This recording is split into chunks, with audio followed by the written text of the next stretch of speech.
Rocco Morelli grew up in a tough neighborhood run by the mafia. It was only a matter of time before Rocco, too, would fall prey to the mob lifestyle. I was intrigued by the wise guys and the mafia per se, which of course is the slang word that the FBI gave to the organized crime. But in my younger years, I'd learned gambling myself in what we call bookmaking and the illicit bets of sports.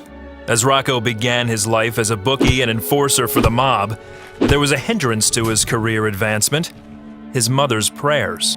My main thing was I always asked the Lord, I said, just have mercy on him.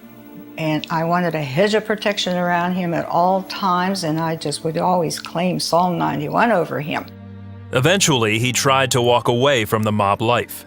He became a police officer and went into politics, but the lure of the underworld was too great. I was elected to a position as a Pennsylvania State Constable, but yet I was still living the double life. The lifestyle was still being a gangster at night, but by daytime now I'd, play politician, Mr. Nice Guy, and, kiss all the ladies and the babies and, pass out candy to get votes. But, I was only fooling myself. I still, deep down in, was a gangster at heart. At the height of his political career, Rocco's lust for power and money led to his downfall. It began with a visit from an old friend.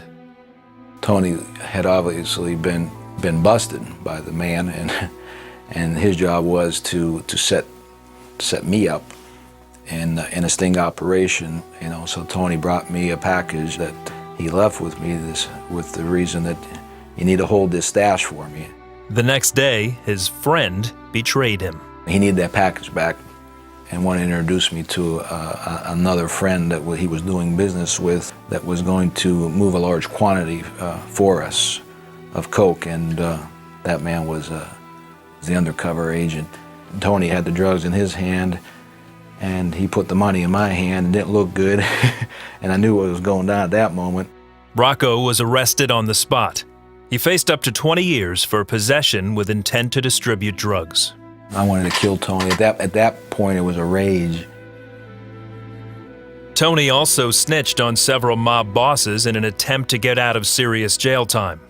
While he was out on bail, the mob boss gave Rocco a job. The boss had put on me to whack Tony, and then I would become made in the mafia.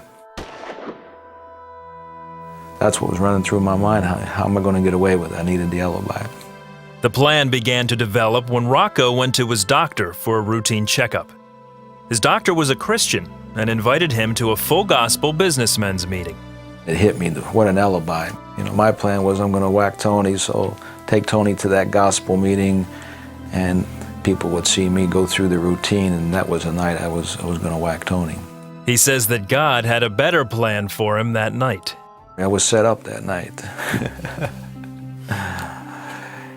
The pastor was sharing his story about forgiveness and how he had been angry and the violent nature that he had, and wanted to even kill his own lawyer for something that had happened to him.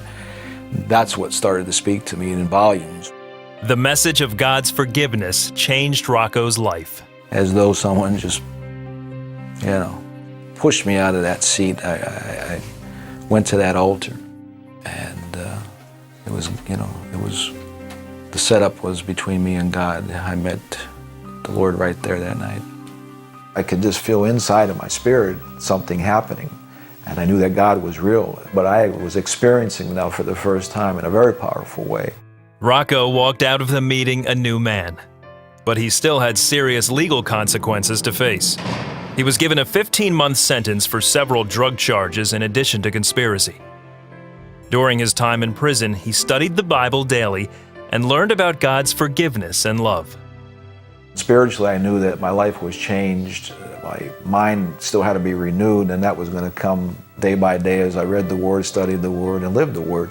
Now released, Rocco has been back to prison, this time to share the saving knowledge of Jesus Christ with inmates. I always felt when I was in prison that I was going to have to go back, because I saw the despair and where a lot of guys were not saved, but that they had lost hope.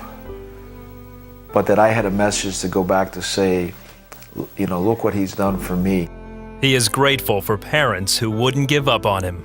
Praise be to God. And I says, I give him all the praise, honor, and glory for Rocco changing around, and he is what he is today. We're really proud of him. Rocco Morelli went from mafia wise guy to God's man. He tells about his journey from mafia to ministry in his book, Forget About It. Can't believe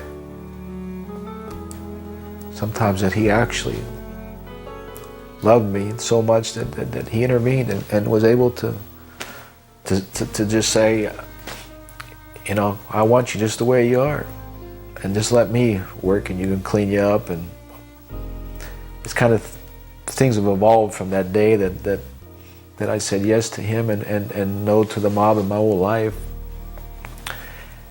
It was definitely him and his grace and his love that I've never experienced that kind of love and mercy before in my life until that moment.